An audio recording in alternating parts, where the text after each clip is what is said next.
Let's be honest, everyone cares about height. Some secretly, some not so secretly. You've probably heard the classic, girls like tall guys. Or maybe you've seen those dating profiles saying, don't message me if you're under 180. But here's a question. Does height actually matter that much? Or are we just exaggerating it? Let's see what science says. Height is one of the first things people notice. It's visible, it's measurable, and, well, you can't really hide it.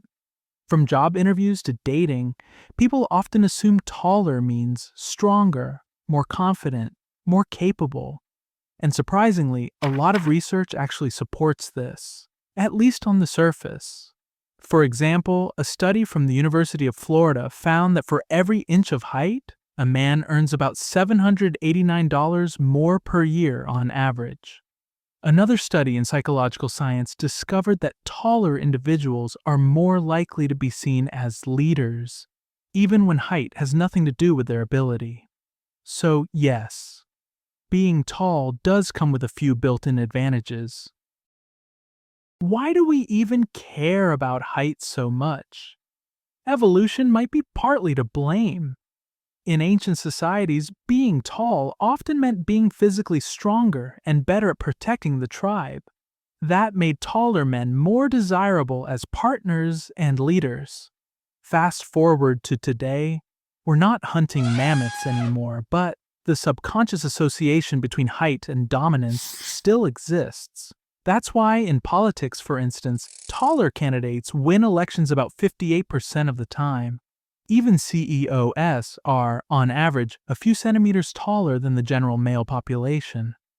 It's as if society collectively went, yeah, taller must mean more powerful. Spoiler, it doesn't. But that's how our brains evolved to think. Okay, but what about dating? The area where height gets way too much attention. Well, according to a survey published in the journal Personality and Individual Differences, 48% of women prefer their partner to be taller, and only about 14% don't care about height at all. So, statistically speaking, yes, height preferences exist. But here's the interesting part. That same study also found that once other factors like confidence, humor, emotional intelligence, and financial stability were introduced, height became significantly less important. In other words, yeah, being tall might grab initial attention, but it doesn't keep it. Just like having abs might get you noticed, but being interesting is what makes someone stay. Here's where things get even more fascinating. Psychologists found that our perception of height changes based on personality and confidence. There's something called the height illusion. People who act confident, speak clearly, and hold good posture are literally perceived as taller than they actually are. So when someone says he feels tall, it's not just a phrase, it's backed by psychology. In fact, studies show that improving posture alone can make you appear up to 2 to 3 centimeters taller in others' eyes. Not because you grew, but because you carry yourself differently. Confidence can stretch your presence more than genetics ever could. Now let's flip the perspective for a second. Being tall isn't always an advantage. Research in the American Journal of Epidemiology found that very tall people are slightly more prone to certain health risks, like cardiovascular issues, and even some types of cancer. And socially, taller individuals sometimes face unrealistic expectations. People assume they're automatically confident, dominant, or athletic, even when they're not. Meanwhile, shorter people often develop stronger social intelligence and resilience, simply because they learn to compensate in other ways: humor, confidence, or emotional awareness.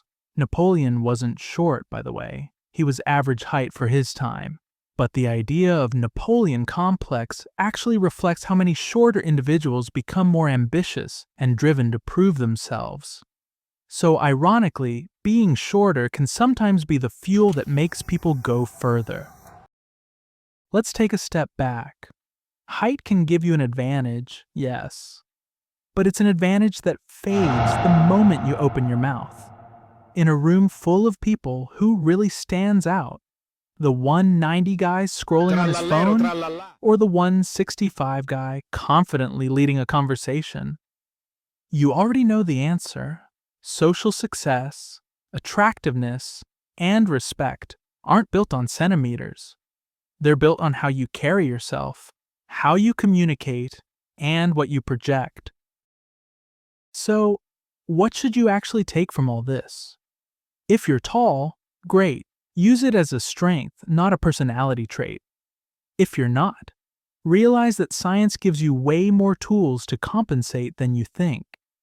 Improve posture, dress smartly, stay fit, build presence, learn to speak with confidence. All of these things affect how others perceive you more than your height does. And besides, there's one area where height truly doesn't matter: self-worth. Science can measure centimeters, but it can't measure your discipline, kindness, or courage. Those are things no ruler can capture. So, does height matter? Sure, a little. It can open some doors. But once you're inside, the only thing that keeps those doors open is who you are. The truth is, life isn't measured from the ground up. It's measured by how far you grow from within.